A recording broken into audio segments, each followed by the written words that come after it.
Hey guys, Tina with Desist Dawdling here again. I'm in the same shirt for the third video in a row. I don't like recording when my family's home, so I don't record on the weekends. So, Friday, I just didn't do any videos. Saturday and Sunday, my fiance and my daughter were home, so I wasn't going to do videos then. And now it's Monday, so I have time to do videos. So this is another video for Ethany's 31 Days of Tarot Challenge. Again, thank you so much, Ethany, for putting this together for us and letting us participate with it. It's really been fun for me.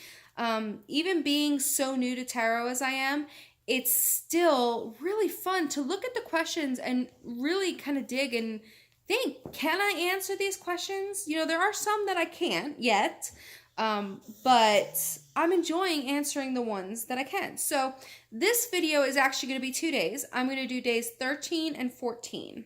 And the reason is because day 14 is really not one I can answer. So I'm just going to kind of get that one out of the way.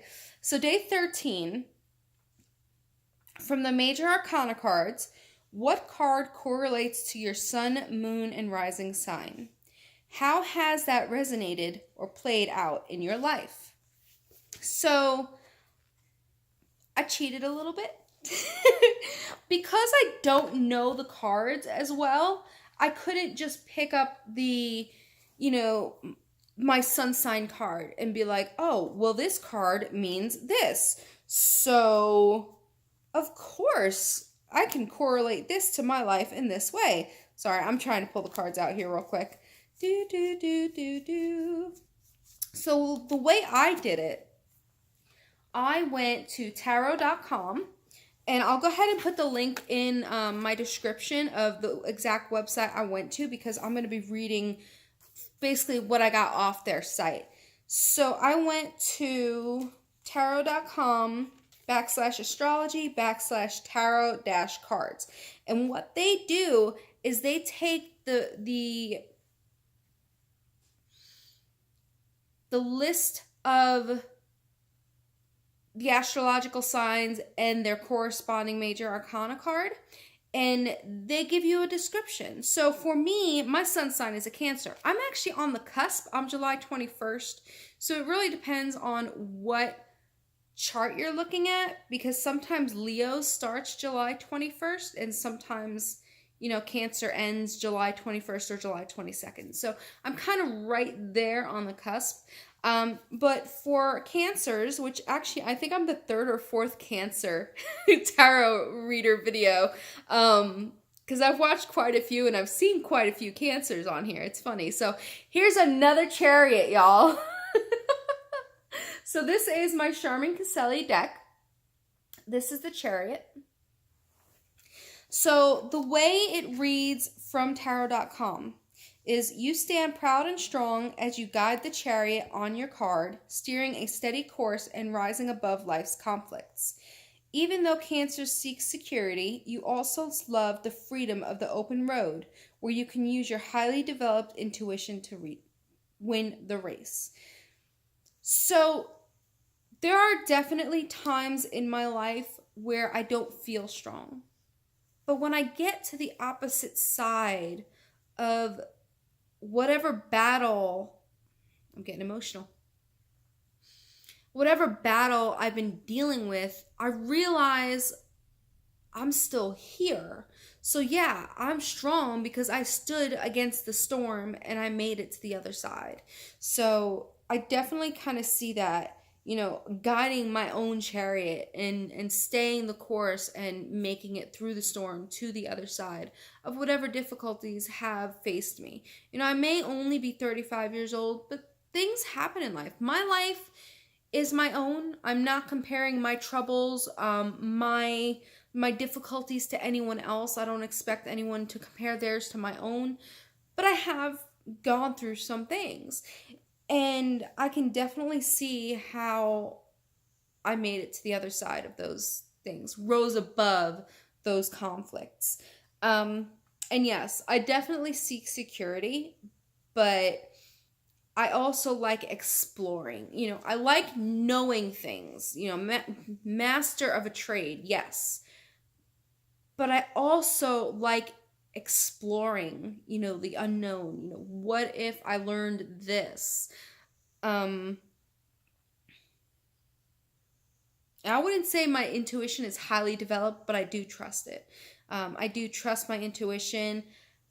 It's when I'm in my right mind, my intuition does not lead me wrong. So I trust my intuition. So, on to the next. My moon sign is Sagittarius, which is actually my daughter and my fiance's sign. They're both Sagittarius. So that kind of hit me funny. So the Sagittarius Major Arcana card is Temperance. So Tarot.com had this to say: like your card Temperance, you're a gifted mediator, able to find common ground by balancing out judgments with genuine understanding and awareness. Like a steadily meandering stream, you work your way through whatever difficulties get in the way. Again, that kind of goes back with what I was just saying. You get through the difficulties, you get through to the other side. And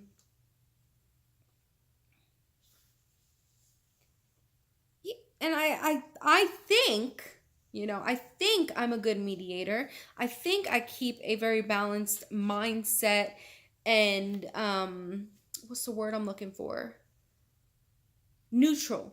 A very neutral outlook on arguments, and trying not to, well, this is what I think and this is the answer. I try to take a very neutral ground and be non-judgmental and try to see it from both ends.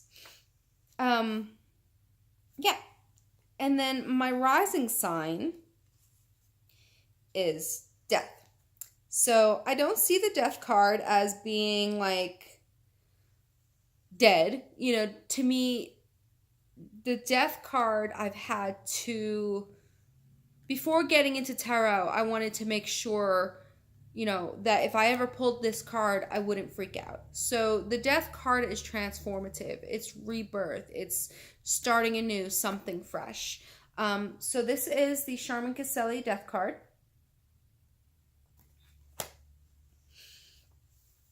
And Tarot.com has to say, like your tarot card Death, you welcome transformation. You often shed your skin like a snake, seeking to release your spirit and be reborn. Because you are able to detach yourself from the ties that bind others, it's easy for you to change your identity, making you the mysterious person everyone wants to figure out. I don't know about all that. I don't know if I'm a mysterious person that everybody wants to figure out and, understand. But I definitely have been through changes in my life. Paganism being one. I was raised Roman Catholic. I mean, how do you go from, I'm not the only one, I know. But it is a big change. It is a big jump going from the Catholic Church into an earth-centered or earth-based religion, Wicca, leading into paganism and witchcraft. And that's all different. I know it's not all the same. So I consider myself an eclectic pagan witch. Not all pagans consider themselves witches. Not all Wiccans consider themselves witches. Not all witches consider themselves pagan or Wiccans. That's a whole other video. I'm just saying, it's a transformation. I'm willing to change. I am willing to change. Sometimes it depends on the change. It's hard for me to get there. But I'm willing to change. And a lot of times I want to change. I want to change my ways, change not who I am at the core, but the way I do things. Does that make sense, you guys? I don't even know if I'm making any sense here.